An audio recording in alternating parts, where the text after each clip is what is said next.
Ada Derana. This is Ada Derana Prime Time with Vasanti Nanayakara and Shatara Alvis. Live from Studio 24 in Colombo. ආයුබෝවන් ඔබ අදත් එක්වන්නේ ලංකාවේ අංක 1 සහ විශ්වසනීයම පුවත් විකාශය අද දෙරණ 6:55 සමගින්. මෙරට COVID-19 වෛරසය ආසාදනය වීමේ ගිය පුද්ගලයන් සංඛ්‍යාව 44 දක්වා ඉහළ ගියා. ඒ අද තවත් COVID මරණ 3ක් වාර්තා වීමත් සමගයි. අද බියගිය තිදෙනාම COVID නිසා ඇති වූ හෘදයාබාධ හේතුවෙන් මරණයට පත් වූ බව හෙළිවීම විශේෂත්වයක්. මේ අතර අද තවත් ආසාදිතයින් 309ක් හඳුනා ගැනීමටත් මෙරට සමස්ත ආසාදිතයින් 15000 ඉක්මවා යාමටත් සිදු වුණා.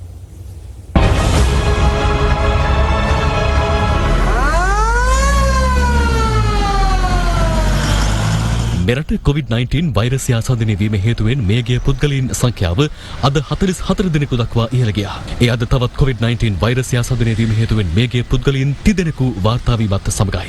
මෙරට 42 වැනි COVID මරණ ලෙස වාර්තා වුණේ පානදුර ප්‍රදේශයේ පදිංචිව සිටි 80 හැවිරිදි පිරිමි පුද්ගලයෙක්. පොලිස් රෝහලට ඇතුළත් කරන විට ඔහු මිය ගොස් තිබෙන අතර පශ්චාත් මරණ පරීක්ෂණයේදී අනාවරණ වී ඇත්තේ මරණයට හේතුව COVID-19 ආසාදනයෙන් සිදු වූ හෘදයාබාධයක් බවටයි.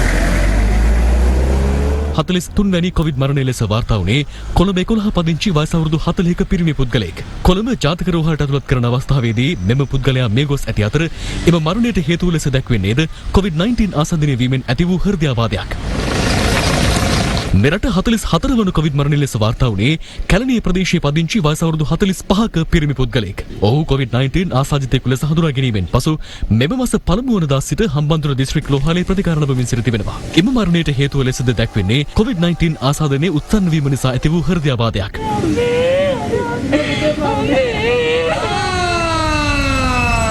එමෙන්ම මෙරට 41 වන මරණ ලෙස ඊයේ රාත්‍රියේ වාර්තා වූයේ රාගම ප්‍රදේශයේ පදිංචි 48 හැවිරිදි පිරිමි පුද්ගලයෙක්. ඔහු නිවසේදීම මිය ගොස් ඇති අතර රාගම රෝහලේදී සිදු කරන ලද පශ්චාත් මරණ පරීක්ෂණයේදී එම පුද්ගලයා COVID-19 ආසාදිතයෙකු වශයෙන් හඳුනාගෙන තිබෙනවා.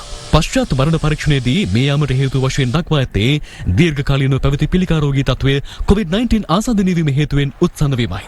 අද වාර්තා වූ කොවිඩ් ආසාදිත වීම හේතුවෙන් සිදු වූ මරණ 3 සහ ඊයේ දිනේ වාර්තා වූ කොවිඩ් මරණ 5 ඇතුළුව නොවැම්බර් මාස පළමු වනදා සිට අද දක්වා කොවිඩ් ආසාදිත මරණ 24ක් මෙරටින් වාර්තා වී තිබෙනවා.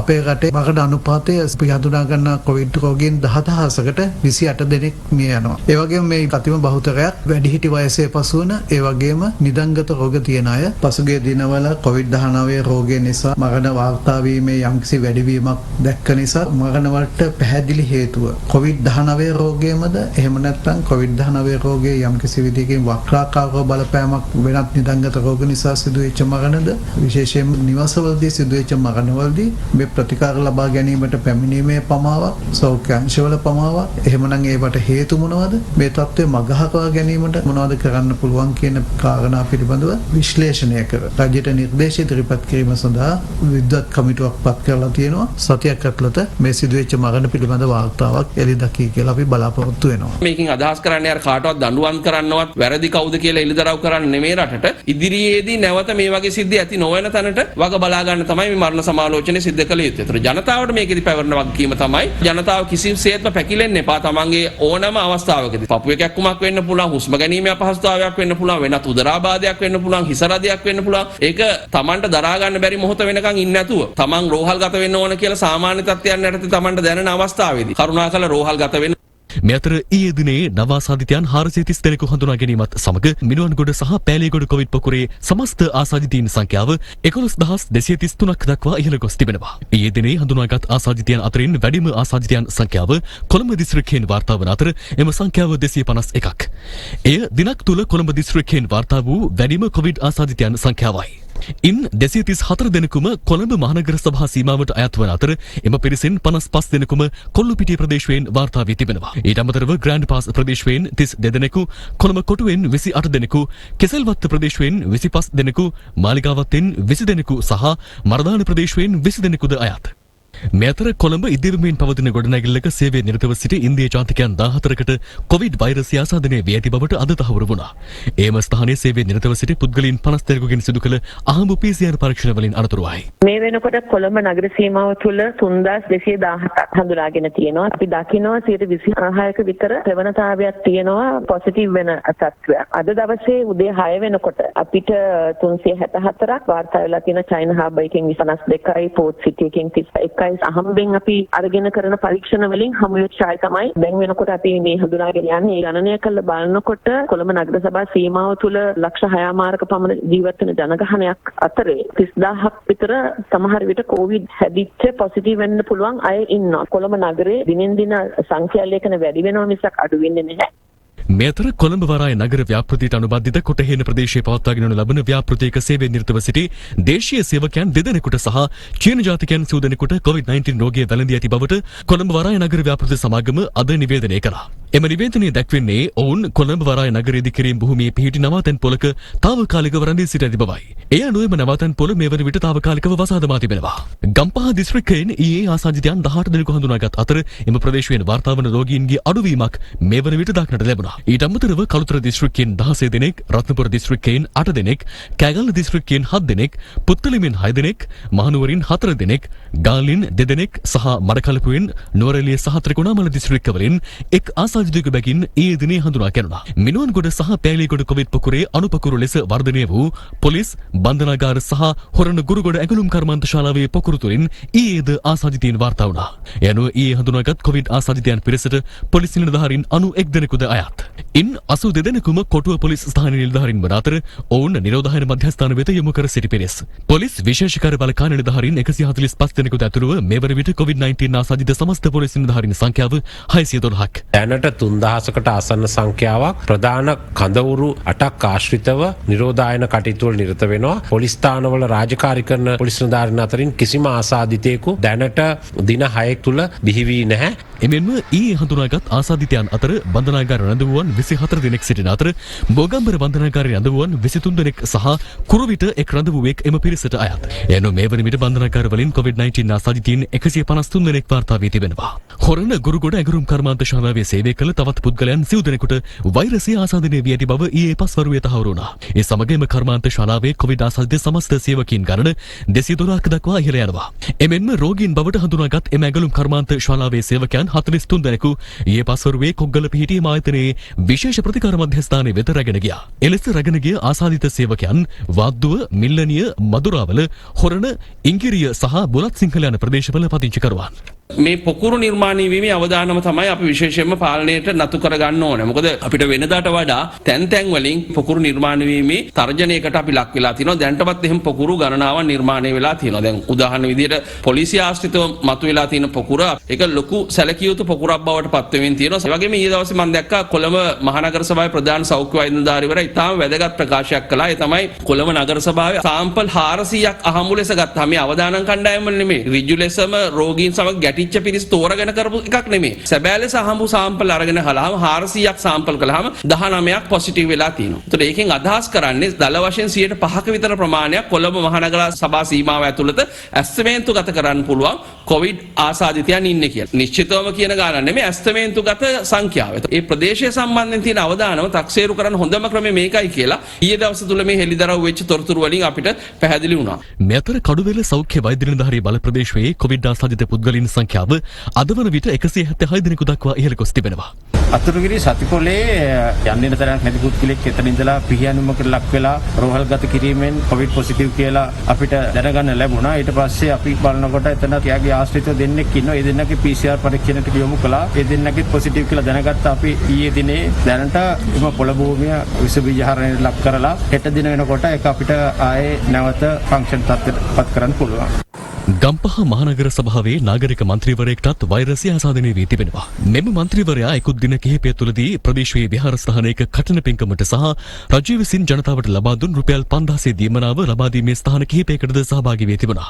දැන් මේ වෙනකොට නාගරික මන්ත්‍රීවරයා ප්‍රතිකාර සඳහා යොමු කරලා තියෙනවා. අපි තීරණය කරා එතුමා ප්‍රජාදායකත්වය දැක්වූ නිවසෙන් කීප දෙනෙක් ඉන්න ඒ කීප දෙනාගෙත් ඊට අමතරව එතුමා සහභාගී වූ ආධාර බෙදීම් සිදු කළ පන්සලකත් ඊට අමතරව එතුමා ළඟින්ම ඇසුරු කරපු නාගරික මන්ත්‍රීවරු වෛද්‍යවරුන් කණ්ඩායමක තියෙනවා කොහමද 150ක විතර බස් කන්ටැක්ට්ස් PCR පරීක්ෂණයෙන් ලක් කරන හෙට දිනේදී ත්‍රිකුණාමලයේ මහරෝහලේ රෙදිසේදීමේ අංශයේ සේවය කළ සුළු සේවකයෙකුටද කොවිඩ් ආසාදනය වී තිබෙනවා. ඔහු ඉකුත් ඔක්තෝබර් 24 වනදා නිවාඩු සඳහා ඔහු ජීවත් වූ වාලච්චේන ප්‍රදේශයට ගොස් තිබුණා. එහිදීම ප්‍රදේශයෙන් කොවිඩ් ආසාදිතයින් වාර්තා වීමත් සමග ඔක්තෝබර් 26 වනදා සිට වාලච්චේන ප්‍රදේශයේ හුදකලා කිරීම නිසා ඔහු ඒ පිළිබඳව ත්‍රිකුණාමලයේ රෝහලේ බලධාරීන්ට දුරකථනින් දැනුම් දී තිබෙනවා. එම අවස්ථාවේදී ත්‍රිකුණාමලයේ මහරෝහලේ පරිපාලන නිලධාරියා විසින් කෙසේ හෝ රෝහලට පැමිණ රැකියාවට වාර්තා කරන ලෙසත් එසේ නොපැමිණියහොත් සේවය අතහැර ගියාසේ සලකන බවත් ඔහුට පවසා තිබෙනවා. එම නිසා ඔහු යතුරු පැදියකින් වාලච්චේන ප්‍රදේශයෙන් පිට වී නොවැම්බර් 7 වනදා නැවත රෝහලේ සේවයට වාර්තා කර තිබුණා. ඉන් දින දෙකකට පසු සිදු කළ PCR පරීක්ෂණයෙන් ඔහු කොවිඩ් ආසාදිතයෙක් බවට ඊයේ පස්වරුවේ තහවුරු කර ගැනුණා. ඒ අනුව ආසාදිතයා ඊච්චලම්පත්තුව කොවිඩ් ප්‍රතිකාර මධ්‍යස්ථානය වෙත රැගෙන ගිය අතර ඔහු සමීප වැසුරු කළ 16 දෙනෙකු නිරෝධායනය සඳහා යොමු කර තිබෙනවා. මෙවැනි පසුබිමක එම පුද්ගලයා රෝහලේ සේවයට වාර්තා නොකළ දින 13 සඳහා වැටුප් නොගෙවන්නේද රෝහල් බලධාරීන් ගණකාධිකාරීවරයා වෙත ලිපියකින් දැනුම් දී තිබෙනවා. මේ අතර විවිධ රැකියා සඳහා එක්සත් අරාබි එමිරාජ්‍යයට ගොස් සිටි ශ්‍රී ලාංකිකයන් 325 දෙනෙකු විශේෂ ගුවන් යාන දෙකකින් ඩුබායි සිට මෙරට පැමිණියා. ඉන් 50 දෙනෙකුගෙන් යුත් එක් කණ්ඩායමක් ඊයේ රාත්‍රියේ 11ටත් ලාංකිකයන් 275 දෙනෙකු රැගත් දෙවන කණ්ඩායම අද අලුයමත් කටුනායක ගුවන්තොටුපළ වෙත පැමිණි බවයි ගුවන්තොටුපළ වාර්තාකරු සඳහන් කළේ. එමෙන්ම එක්සත් ජාතීන්ගේ සාමසාධක හමුදාවල සේවය කිරීම සඳහා අප්‍රිකාවේ විවිධ රටවලට ගොස් සිටි ශ්‍රී ලංකා යුද හමුදාවේ 76 දෙනෙකුගෙන් සමන්විත බට පිරිසක්ද අද අලුයම ඉතියෝපියාව සිට මෙරට පැමිණියා. ඉන්පසු ඉන්දියාවේ රැඳී සිටි ශ්‍රී ලාංකිකයන් 66 දෙනෙකු රැගත් තවත් ගුවන් යානයක් මෙරටට ළඟා වුණේ අද පෙරවරු 8:50යි. එලෙස දිවයිනට පැමිණි සියලු දෙනා ගුවන්තොටුපළ පරිශ්‍රයේදීම PCR පරීක්ෂණයට යොමු කර ත්‍රිවිධ හමුදාව විසින් පවත්වාගෙන යනු ලබන නිරෝධායන මධ්‍යස්ථාන වෙත යොමු කෙරුණා. අද දිනේ නව ආසාදිතයන් 309 දෙනෙකු හඳුනා ගැනීමත් සමග මෙරට සමස්ත ආසාදිතයින් සංඛ්‍යාව 15024 දෙනෙකු දක්වා ඉහළ ගියා. තවත් ආසාදිතයන් 4797 දෙනෙකු මේ වන විට රෝහල්ගතව ප්‍රතිකාර ලබන අතර අද තවත් ආසාදිතයින් 646 දෙනෙකු සුවය ලබා ප්‍රතිකාර මධ්‍යස්ථාන වලින් පිටව යාමත් සමග මේ වන විට සමස්ත සුවය ලැබූ සංඛ්‍යාව 10183ක්.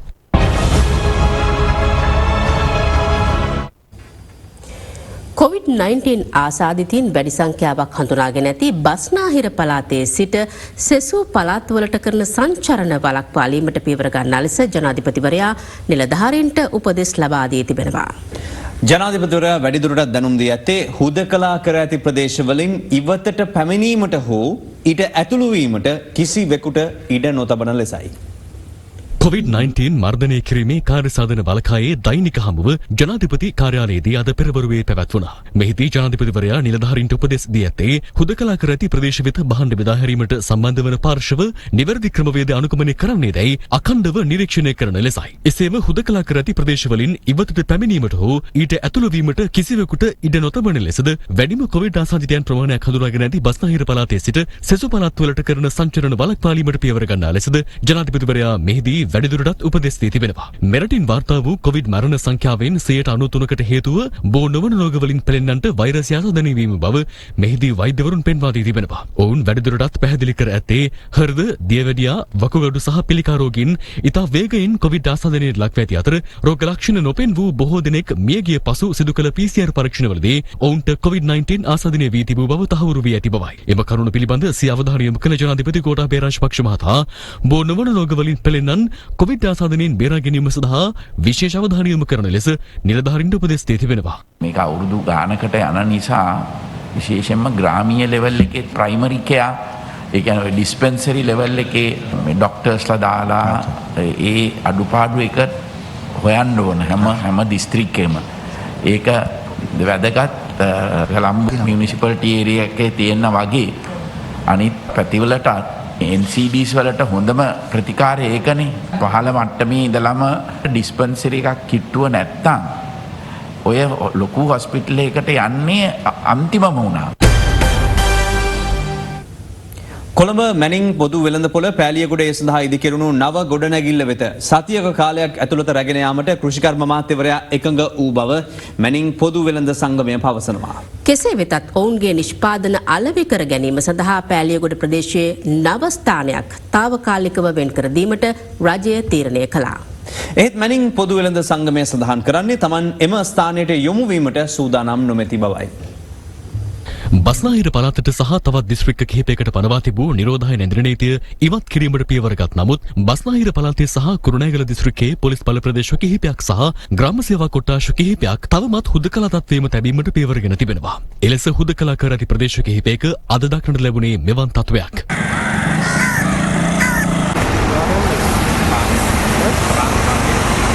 ආපහු මේක අස්සට ගන්න එපා කියලා තියෙන මොකෙක්ද?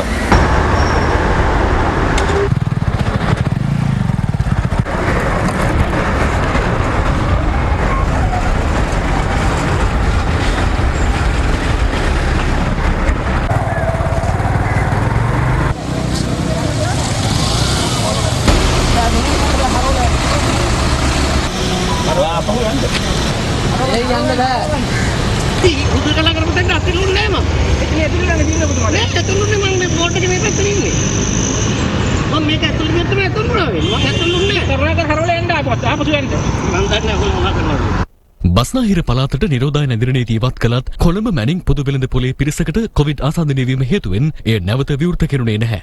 ඒ අනුව පෑලියගොඩ මත්ස්‍ය වෙළඳසැල ආසන්නයේ පිහිටි රාජ්‍ය ඉංජිනේරු සංස්ථාවට අයත් භූමියක සඳුදා සිට එහි කටයුතු ආරම්භ කිරීමට නියමිතයි.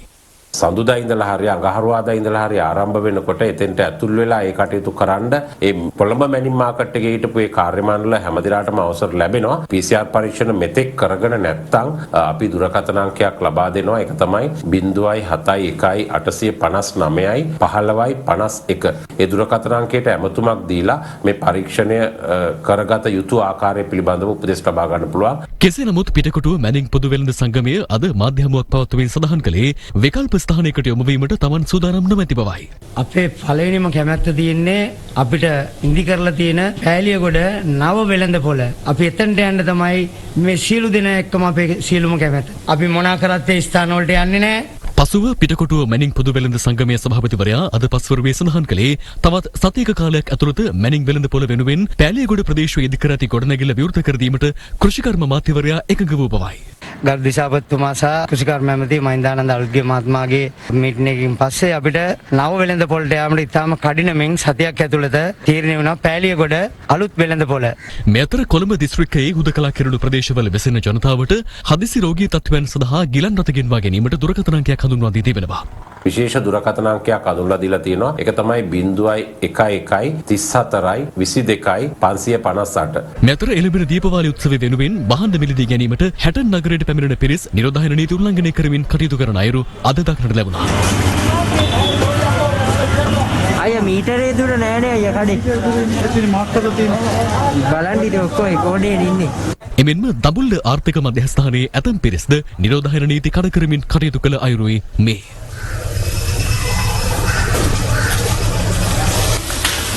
කොහෙන්ද මේ සුදුලුන ඇවිල්ලා තියෙන්නේ? දැන් චීනේ ඉඳලා ගෙනාවු බරු ටික වගේ ගෝලියෝ ටික මාස් නැතුනේ බාන්නේ.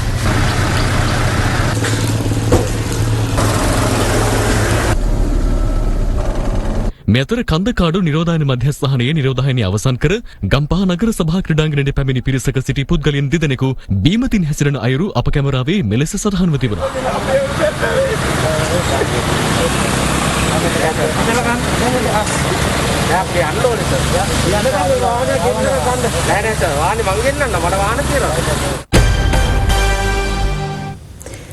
COVID-19 නව ප්‍රවාහන ප්‍රතිපත්තියට අනුව සිදු කළ පුද්ගලික බස් රථ ගාස්තු සංශෝධනයට සමගාමීව ලංකා ගමනාගමන මණ්ඩල බස් ගාස්තුද සංශෝධනය කිරීමට තීරණය කර තිබෙනවා. සෞඛ්‍ය අංශවල ඉල්ලීම් අනුව අවධාන මට්ටම් මත පදනම්ව පොදු ප්‍රවාහනයේ කළමනාකරණය කරගත යුතු ආකාරය සහ පුද්ගලික බස් ගාස්තුවලට අදාළ කොවිඩ් ප්‍රවාහන ප්‍රතිපත්තිය ඊයේ ඉලදක්වනු ලැබුවා. ඊයේ මධ්‍යම රාත්‍රියේ සිට පෞද්ගලික අංශයේ බස් ගාස්තු 1.2කින් වැඩි කරනු අතර ඊට සමගාමීව ශ්‍රී ලංකා ගමනාගමන මණ්ඩලයේ බස් රථ ගාස්තුද 1.2කින් වැඩි කර තිබෙනවා.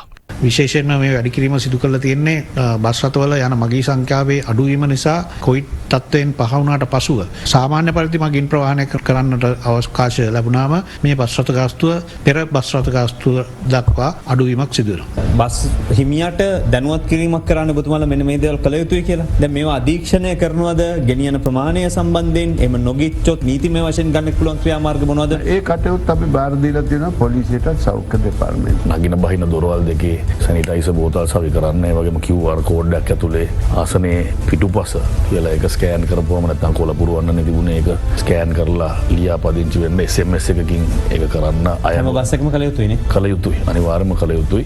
මෙතර බස් ගාස්තු සංශෝධනය පිළිබඳව බස් සංගම් අද ඒකාබද්ධ මාධ්‍යහමුවක් පවත්වමින් සියස්ථාවරය පැහැදිලි කළා. අපි ඉල්ලපු බස් ගාස්තුව තමයි 1.5ක බස් ගාස්තුවක් නැත්නම් 50කින් බස් ගාස්තුව සංශෝධනය කරන්න කියන ඉල්ලීම තමයි අපි කළේ.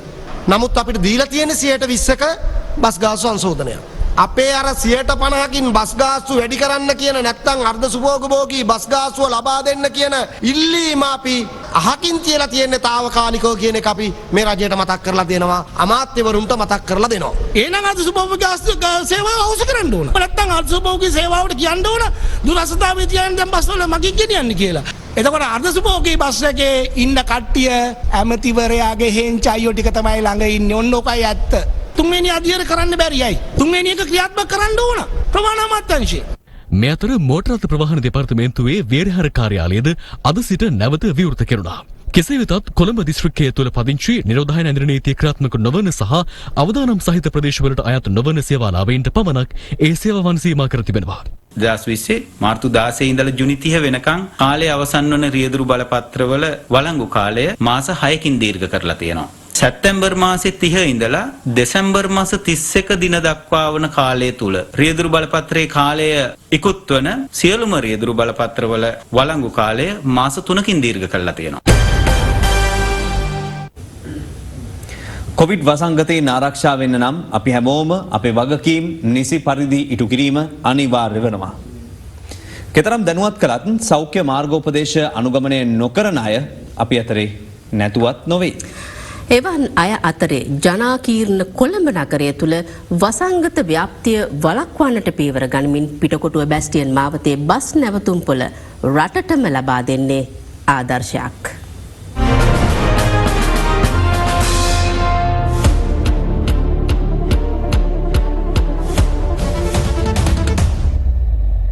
COVID-19 වසංගත තත්ත්වය හමුවේ රජය විසින් ඊයේ දිනේදී නව ප්‍රවාහන ප්‍රතිපත්තියක් හඳුන්වා දෙනු ලැබුවා.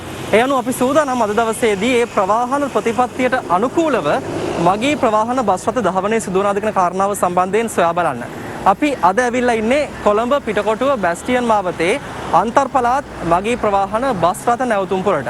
අපි සොයා බලමු මෙහි ඒ සෞඛ්‍ය ආරක්ෂිත ක්‍රමවේදයන්ට අනුකූලව මගී ප්‍රවාහන බස් රථ ධාවනය සිදුවන කියන කාරණාව පිළිබඳව.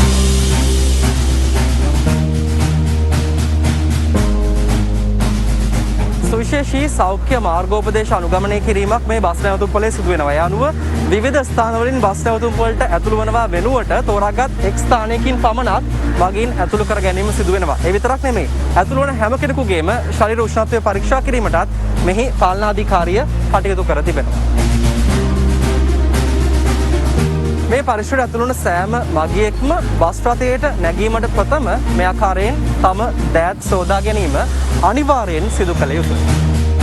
බස් රථයේද විස බීජ හරණය කොට පර්යන්තය වලට ඇතුල් කරගන්නේ. ඒ වගේම සියලුම බස් රථවලට නංවා ගැනීමට පෙර රියදුරු කොන්දතර මහතුරු විසින් ස්නාත්ව පරීක්ෂාවත් සමග සේදුන් දියර භාවිතා කර අතසේදීමට අවශ්‍ය කටයුතු සම්පාදනය කරලා තියෙනවා.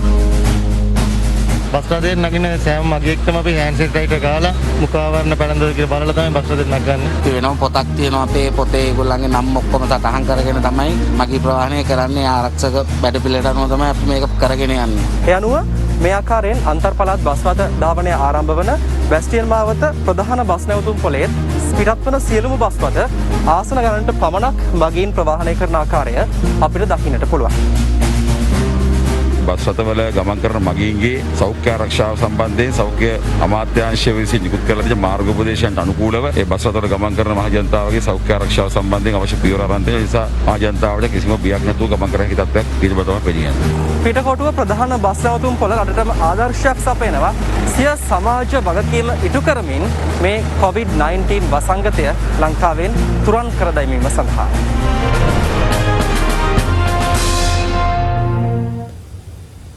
COVID-19 වෛරස ආසාදනය වීමෙන් මිය යන පුද්ගලයන්ගේ මෘතදේහ පිළිබඳ අවසන් කටයුතු සිදු කළ යුත්තේ සෞඛ්‍ය උපදෙස් වලට අනුව මිස ජාතිවාදීන්ගේ උවමනාවන්ට අනුව නොවන බව අස්කිරි පාර්ශවයේ නියෝජ්‍ය ලේකකාධිකාරී පූජ්‍ය නාරම්පනාවේ ආනන්ද ස්වාමින් වහන්සේ පවසනවා. මේ සම්බන්ධයෙන් උන්වහන්සේ ඇතුළු පාර්ශව කිහිපයක් අද මෙලෙස අදහස් පළ කළා. මේ මුස්ලිම්ද දෙමළද සිංහලද බෞද්ධද කතෝලිකද මේ ආදී කිසිදු වර්ගීකරණයකින් තොරවයි මේ වසංගතේ ව්‍යාප්ත වෙන්නේ. ඒ වගේ මේ වසංගතේ උත්සන්න වී මිය යන පුද්ගලයන් දිහා බැලුවත් එවැනි කිසිදු වර්ගීකරණයක් නැහැ. බෞද්ධයන් හැටියට අපටත් බෞද්ධ චාරිත්‍ර වාරිත්‍රවත් ඉටු කරගන්න අවස්ථාවක් නැහැ. එසේ වුවත් අපි මේ නීතියට අවනතයි. මොකද මේ රටේ තියෙන තත්ත්වයත් එක්ක අපි දන්නවා මේ අවස්ථාවේ එවැනි චාරිත්‍ර ඉටු කරන්න පුළුවන් වෙලාවක් නොවේ. ඉතින් එවැනි පසුබිමක් තුල ජාතිවාදී උම්මන්තකයින්ගේ යම් යම් බලපෑම් වලට නතු වෙලා කටයුතු කරනවට වඩා රජයක් හැටියට මේ වෙලාවේ කළ යුතු වෙන්නේ සෞඛ්‍ය බලධාරීන්ගේ උපදෙස් පරිදි වඩාත් ආරක්ෂිත ක්‍රම අනුව මේ කටයුතු සිද්ධ කිරීම කියන එකයි අපගේ මතය.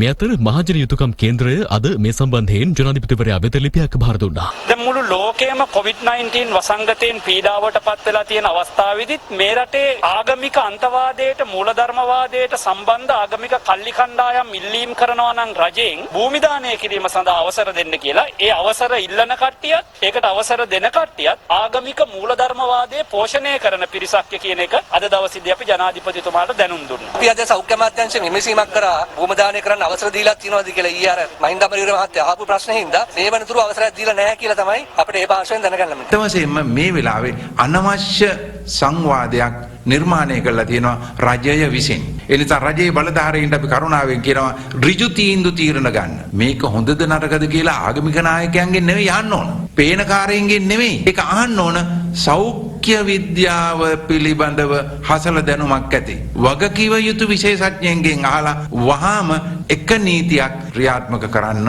ඔබතුමාලා සහ විපක්ෂයේ මතය මොකක්ද හරියටම අධානය කිරීමද මිහිදන් කිරීමද කරන්න. අපේ මතය නෙවෙයි වැදගත් වෙන්නේ ජාත්‍යන්තරේ රටේ මතයක් තියෙනවා. මම හිතන්නේ ආණ්ඩුවේ කමිටුවක් පත් කරලා තියෙනවා. ඒගොල්ලෝ ඒ කමිටුව වාර්තාව නිකුත් කරනවා කියලා තියෙනවා. අපි බලාපොරොත්තු වෙනවා සාධාරණ තීරණයක් ගනී කියලා. ඔබතුමා මුස්ලිම් මන්ත්‍රීවරයෙක් හැටියට මොන මතයද දරන්නේ? ලෝක සෞඛ්‍ය සංවිධානයේ නීති රීති තියෙනවා. ඒ නීති රීති හැම රටකටම බලපානවා. ඒ වගේම හැම ආගමකම තමන්ගේ අනන්‍යතාවය තියෙනවා. ඒ ඔක්කොම ගරු කරලා සුදුසු තීරණයක් ආණ්ඩුව ගනිවි කියලා අපි විශ්වාස කරනවා.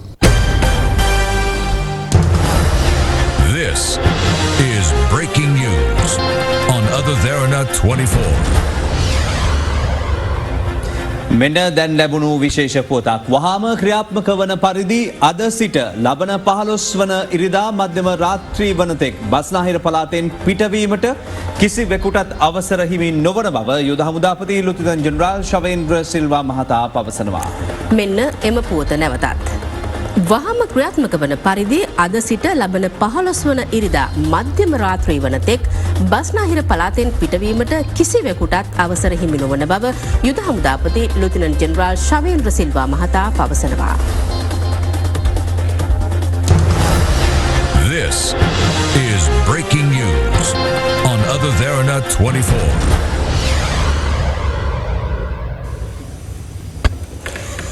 කොවිඩ් එන්නතක් ලබන වසරේ මැද භාගය වන විට රටවල් වෙත ලැබියයි විශ්වාසය පළ කරන බව ලෝක සෞඛ්‍ය සංවිධානයේ මෙරට නියෝජිත වෛද්‍ය රාසියා පෙන්නිසේ පවසනවා. මේ අතර ඇමරිකානු සහ ජර්මනු සමාගමක් එක්ව නිපදවා ඇති කොවිඩ් එන්නත 90%ක සාර්ථකත්වයක් ලබා තිබීම ලොවටම ලබා දී ඇත්තේ සුබවාදී බලාපොරොත්තුවක්.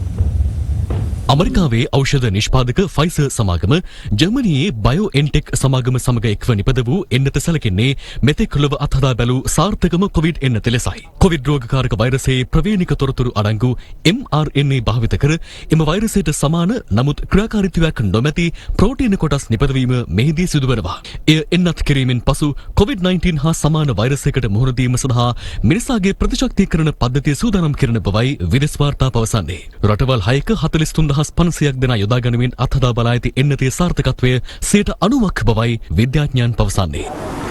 මේ ඖෂධය සඳහා තවමත් නිසි අනුමැතිය හිමිව නැහැ. ඒ නිසායි අපි මේ පරීක්ෂණය සඳහා පුද්ගලයන් 40000කට වැඩියෙන් යොදාගෙන සොයා බැලුවේ මෙහි අහිතකර ප්‍රතිඵල තියෙනවද කියලා. මේ පරීක්ෂණයෙන් අපට තහවුරු කරගන්න පුළුවන් වුණා එහි කිසිදු අනිසි අතුරු ප්‍රතිඵලයක් නැහැ කියලා. එමෙන්ම මෙම එන්නත නිෂ්පාදනයට කැප වී සිටින උගුර් ටුරෙචි යුවල පිළිබඳ විදෙස් මාධ්‍ය ප්‍රශංසාත්මකව අදහස් පළ කර තිබුණා. ඒ ඔවුන් 2002 වසරේ විවාහ වූ දිනේදී පවා සිය රාජකාරියට මුල් තැන දෙමින් විද්‍යාගාර වෙත පැමිණ සිය පරීක්ෂණවල නිරත වී ඇති බව සිහිපත් කරමින් වසර අවසානයට පෙර මෙම ෆයිසර් එන්නතේ මාත්‍රා බිලියන 1.3ක් නිපදවීමයි එහි නිර්මාතෘ උගුර් සාහින් සහ ඔස්ලිම් ටුරේචි ඇතුළු බයෝඑන්ටෙක් සමාගමේ අපේක්ෂාව වේ ඇත්තේ. එන්නතේ මාත්‍රා මිලියන 300ක් මිලදී ගැනීමට යුරෝපා සංගමය දැනටමත් සූදානමින් පසුබනවා. මේ අතර ලෝක සෞඛ්‍ය සංවිධානයේ මෙරට නියෝජිත වෛද්‍ය රාසියා පෙන්සේ මෙම COVID-19 එන්නත් පිළිබඳ මෙලෙස අදහස් පළ කළා. Currently, around 200 candidate vaccines are at some stage of development. We expect that the doses would begin to arrive in countries by middle of 2021. As initially the doses of the vaccine would be limited, these would be prioritized for vulnerable groups like health workers and elderly population. For this, WHO has developed a fair allocation framework, an initial proportional allocation to all countries where they will progressively receive doses until all countries reach 20% of their population. මෙතර Covid ආසාදිතයින් වඩාත් පහසුවෙන් මානසික රෝගවලට ගොදුරු වීමේ අවදානමක් ඇති බව බ්‍රිතාන්‍ය විද්‍යාඥයින් පිරිසක් සොයාගෙන තිබෙනවා. පරීක්ෂාවට ලක් කළ රෝගීන්ගෙන් 20%ක් රෝගීන් සුවය ලබා දින 90ක් ගත වීමට පෙර මෙසේ මානසික රෝගවලට ගොදුරු වූ බවයි එම වාර්තා පෙන්වා දෙන්නේ. කාන්සිය, විෂාදය සහ නිින්ද නොයාම වැනි රෝග ඔවුන් අතර සුලභ බවත් මොළේ දුර්වල කරන ඩිමෙන්ෂියා සංකූලතාවයද ඔවුන් අතර බහුල බවත් සඳහන්. ගත වූ දිනේදීත් ලොව වැඩිම කොවිඩ් ආසාදිතයින් ඇමරිකාවෙන් වාර්තා වුණා. එරට නව ආසාදිතයින් ලක්ෂයක්ම වගේ අඛණ්ඩ වාටවන දිනේටයි. ගෝලීය COVID-19 ආසාදිතයන් සංඛ්‍යාව මේ වන විට 5 කෝටි 18 ලක්ෂය පසු කර තිබෙනවා. වාර්තා වන සමස්ත මරණ ගණන 12 ලක්ෂ 80,000 ඉක්මවා ගියා.